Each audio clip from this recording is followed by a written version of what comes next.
bertemu Sang Raja Rimba.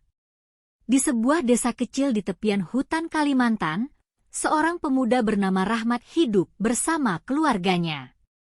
Rahmat dikenal sebagai anak desa yang pemberani dan sering membantu keluarganya mencari kayu bakar di dalam hutan. Suatu hari, ia memutuskan untuk pergi lebih dalam ke hutan daripada biasanya, karena kayu di sekitar desa mulai menipis. Pagi itu, Rahmat berangkat dengan parang di pinggang dan tas rotan untuk mengumpulkan kayu. Langit cerah, dan suara burung-burung hutan menemaninya sepanjang perjalanan. Hutan yang lebat dan sunyi mulai terasa menakutkan ketika ia menyadari betapa jauh ia telah masuk ke dalam. Namun, Rahmat tetap melangkah, berpikir bahwa ia hanya perlu berjalan sedikit lagi sebelum berbalik pulang. Setelah beberapa jam, Rahmat tiba di sebuah area yang belum pernah ia kunjungi sebelumnya. Di depannya, terdapat sebuah sungai kecil yang airnya jernih. Ia memutuskan untuk beristirahat sejenak, meminum air dari sungai, dan mengisi kembali energinya. Saat ia duduk di atas batu besar di tepi sungai, tiba-tiba suasana menjadi hening. Suara burung-burung menghilang, dan angin seolah berhenti berhembus. Rahmat merasakan bulu kuduknya berdiri.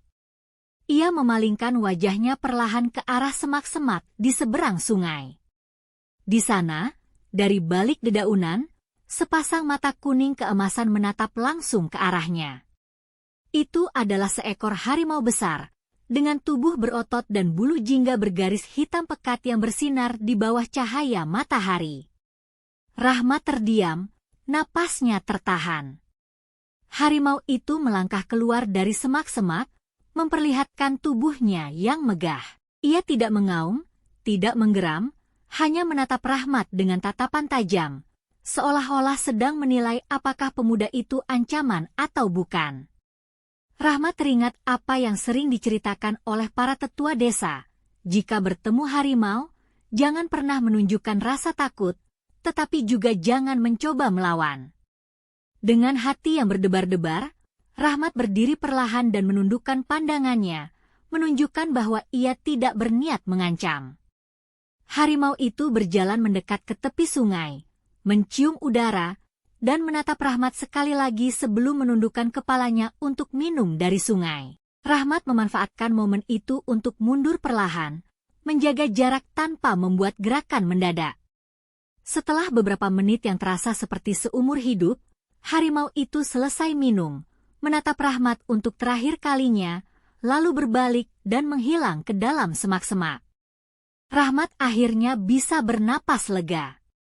Dengan hati-hati, ia mengumpulkan barang-barangnya dan berjalan kembali ke arah desa, memastikan ia tidak membuat suara yang bisa memancing perhatian. Saat tiba di rumah, ia menceritakan pertemuannya kepada keluarganya dan para tetua desa. Mereka terkejut sekaligus kagum, karena tidak banyak orang yang bisa bertatap muka dengan Sang Raja Rimba dan kembali dengan selamat. Sejak hari itu, Rahmat dikenal sebagai orang yang dilihat harimau. Ia semakin dihormati, bukan hanya karena keberaniannya, tetapi juga karena ia tahu bagaimana menghormati alam dan makhluk-makhluk di dalamnya.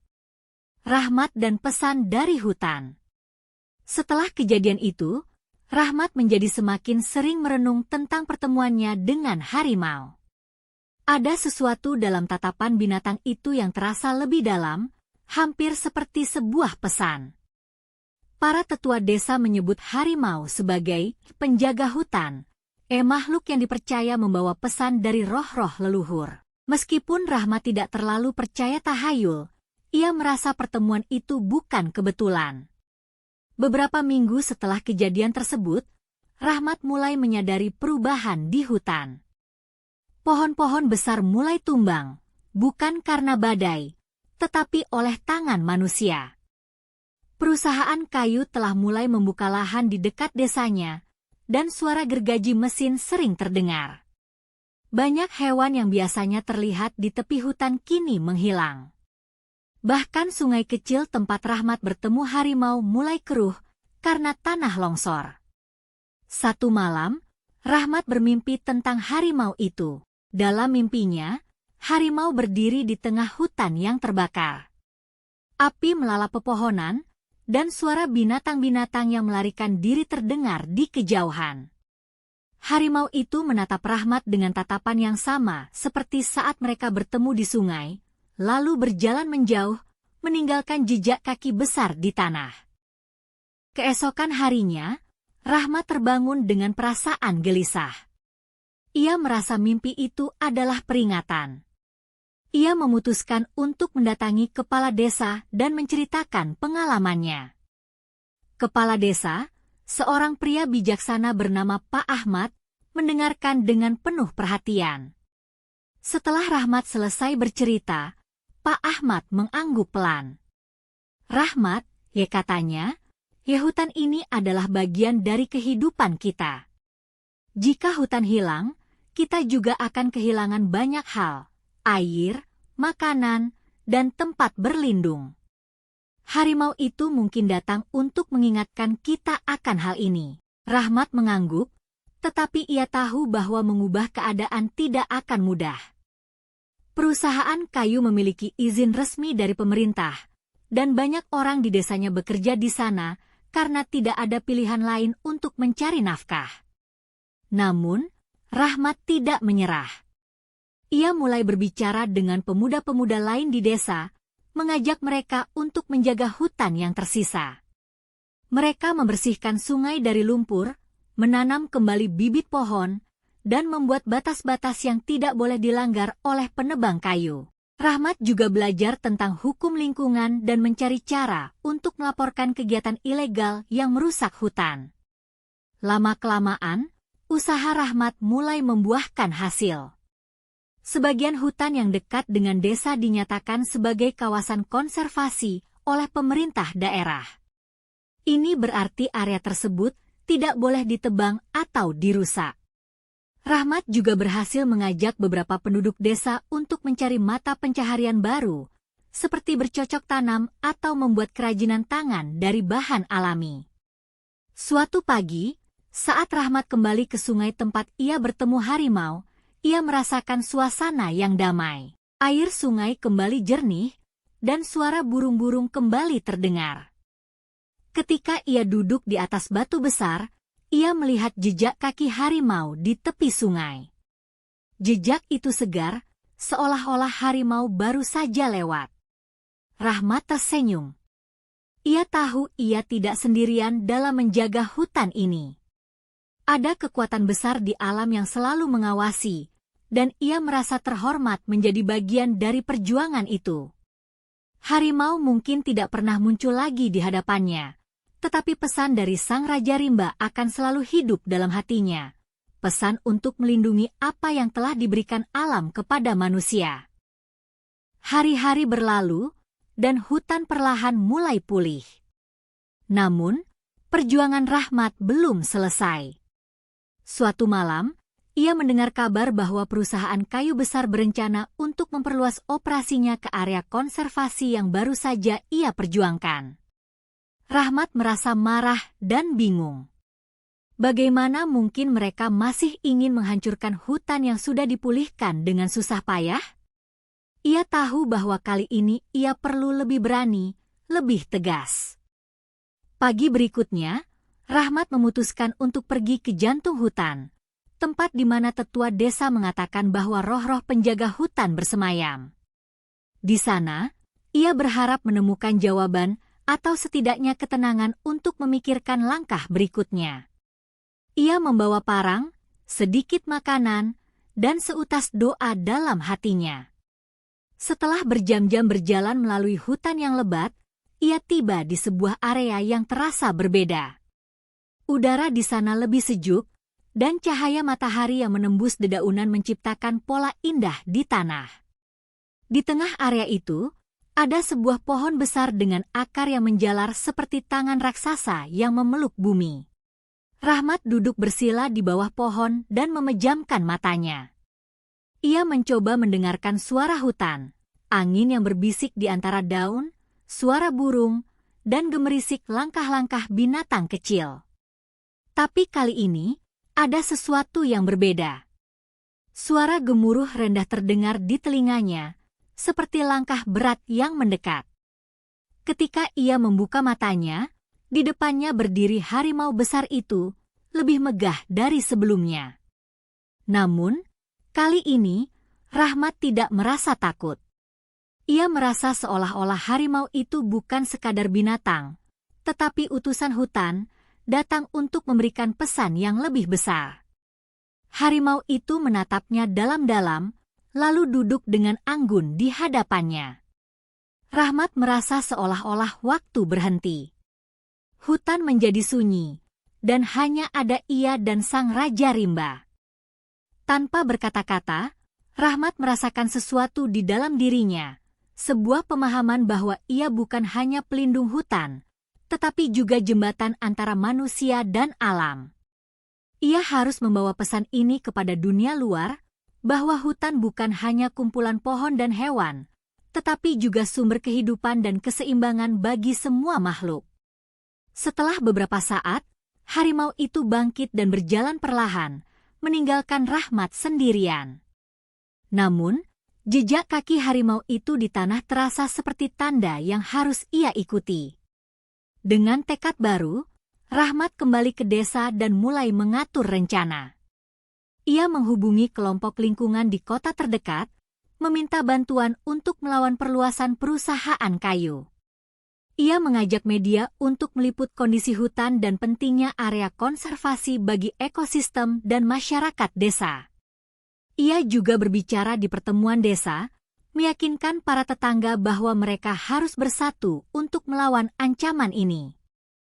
Perjuangan itu tidak mudah. Rahmat menghadapi intimidasi dari pihak perusahaan dan keraguan dari sebagian penduduk desa yang takut kehilangan pekerjaan. Namun, ia tidak menyerah. Dukungan dari kelompok lingkungan dan liputan media perlahan-lahan membawa perhatian pemerintah. Setelah beberapa bulan, sebuah keputusan penting dibuat. Area konservasi itu dinyatakan sebagai cagar alam yang dilindungi oleh hukum, dan perusahaan kayu dilarang beroperasi di sana. Kemenangan itu dirayakan oleh seluruh desa. Namun bagi Rahmat, ini bukan akhir dari perjuangannya. Ia tahu bahwa menjaga hutan adalah tugas yang berkelanjutan. Ia mendirikan kelompok pemuda desa untuk terus merawat hutan, memonitor aktivitas ilegal, dan mengedukasi generasi muda tentang pentingnya alam. Suatu malam, saat Rahmat duduk di depan rumahnya yang menghadap hutan, ia mendengar suara gemuruh pelan. Ia memandang ke arah pohon-pohon di kejauhan dan melihat bayangan besar melintas di antara mereka. Ia tersenyum, merasa yakin bahwa sang Raja Rimba masih mengawasi, memastikan hutan tetap hidup dan lestari. Rahmat telah menemukan tujuan hidupnya. Ia bukan hanya pemuda desa biasa, tetapi penjaga hutan yang dipilih oleh alam, membawa pesan bahwa manusia dan alam harus hidup berdampingan dalam harmoni. Dan di balik setiap pohon, di setiap hembusan angin, ia tahu bahwa hutan akan selalu berbicara, selama ada yang bersedia mendengarkan. Semakin lama, perjuangan Rahmat untuk melindungi hutan semakin mendapat dukungan. Bukan hanya dari penduduk desa, tetapi juga dari kelompok pecinta alam yang mendengar kisahnya. Mereka datang membawa pelatihan dan peralatan untuk membantu desa memanfaatkan hutan secara berkelanjutan tanpa merusaknya. Namun, tidak semua orang senang dengan perubahan ini. Beberapa pekerja perusahaan kayu merasa Rahmat telah menjadi ancaman bagi pekerjaan mereka. Malam-malam Rahmat mulai dihantui oleh bisikan-bisikan ancaman, dan suatu hari, ladang kecil keluarganya ditemukan hangus terbakar. Rahmat tidak gentar. Ia sadar bahwa apa yang diperjuangkannya jauh lebih besar dari dirinya sendiri. Namun, ia juga tahu bahwa perjuangan ini tidak bisa ia jalani sendirian. Suatu malam, ia memutuskan untuk kembali ke sungai tempat ia bertemu harimau, berharap mendapatkan kekuatan dan ketenangan dari alam. Di bawah sinar bulan purnama, Rahmat duduk di batu besar itu, mendengarkan gemericik air sungai dan suara hutan yang menenangkan. Tiba-tiba, ia mendengar geraman rendah dari balik semak-semak. Tubuhnya menegang, tetapi ia tidak merasa takut. Perlahan-lahan, dari balik semak, muncul seekor harimau muda, lebih kecil dari harimau pertama yang ia temui, tetapi tetap gagah dengan mata yang penuh rasa ingin tahu.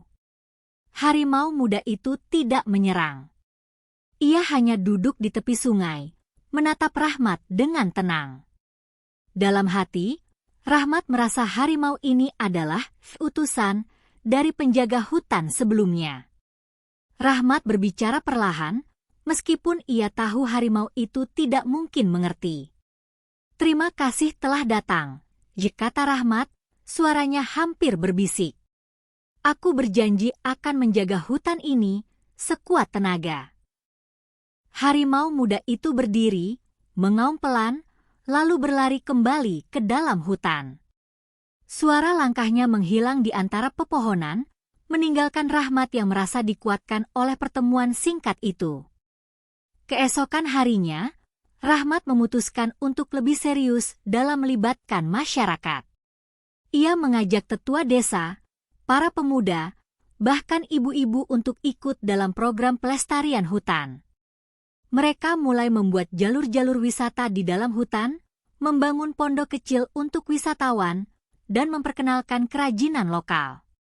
Dengan bantuan kelompok pecinta alam, desa itu mulai dikenal sebagai pusat ekowisata kecil. Namun, tantangan terbesar datang ketika perusahaan kayu mulai meningkatkan aktivitas mereka di pinggir kawasan konservasi. Pohon-pohon besar mulai ditebang lagi, menyebabkan longsor kecil di beberapa area. Rahmat sadar bahwa kali ini ia harus mengambil langkah yang lebih besar. Bersama beberapa orang desa, ia memutuskan untuk melaporkan kegiatan perusahaan tersebut ke pihak berwenang. Prosesnya panjang dan melelahkan. Rahmat harus pergi ke kota untuk mengurus dokumen, menghadiri sidang, dan berbicara dengan para pejabat. Meski begitu, ia tidak menyerah. Ketekunannya akhirnya membuahkan hasil. Pemerintah pusat memutuskan untuk menghentikan izin perusahaan kayu di wilayah tersebut, sekaligus menetapkan hutan di sekitar desa sebagai kawasan lindung. Hari itu, Rahmat berdiri di tengah lapangan desa, menyampaikan kabar baik kepada semua orang. Wajah-wajah yang sebelumnya ragu kini penuh dengan senyum dan harapan. "Ini bukan kemenangan saya," katanya dengan suara tegas. "Ini adalah kemenangan kita semua, manusia, hewan, dan seluruh alam yang hidup di sini." Di tengah keramaian, Rahmat menoleh ke arah hutan. Di sana, di balik bayangan pepohonan, ia merasa melihat sepasang mata kuning yang pernah menatapnya dengan penuh kekuatan. Entah itu nyata atau hanya hayalannya, Rahmat tahu bahwa ia telah melakukan apa yang benar. Hutan itu kini akan tetap hidup, menjadi rumah bagi generasi yang akan datang. Dan bagi Rahmat, itulah hadiah terbesarnya, sebuah kehidupan yang selaras dengan alam, di mana manusia dan Raja Rimba bisa hidup berdampingan dalam harmoni.